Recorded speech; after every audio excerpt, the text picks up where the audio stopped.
केलाउनु आउँदैन नि खानु यो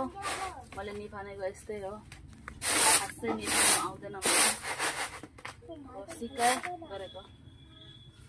चामल केलाउनु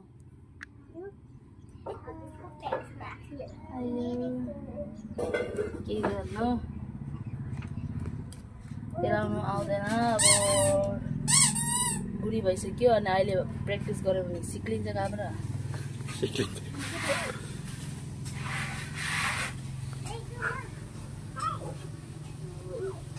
यति चामल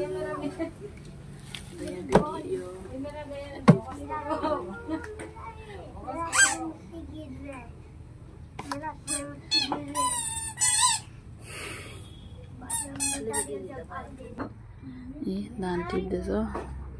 मलाई सघाउनु आएको अरे अब हाम्रो घरमा छोरी मान्छे छैन भाइ र आमा मात्रै छ अन्त म गएपछि निफान्ने चामल छैन हाम्रो आमाको कम्बर दुख्छ अरे आँखा देख्दैन धान टिप्नु अन्त अनि मैले चामल सफा गरेर अब म पनि भोलि नै त पर्सि निस्किन्छु होला ससुराल त्यही भएर सफा गरिवरी अब जानुपर्ने यति नै हो लेकिन बेसी छैन चामल सफा गर्नु यति जस्तो त सफा गरे अब यति छ ए मेरो हस्बेन्डले मलाई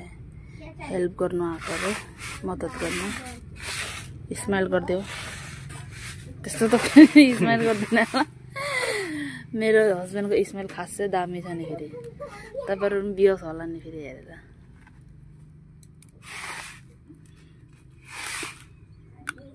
हुन्छ अब हसै अब चामल केलाम ल बाइ बाइ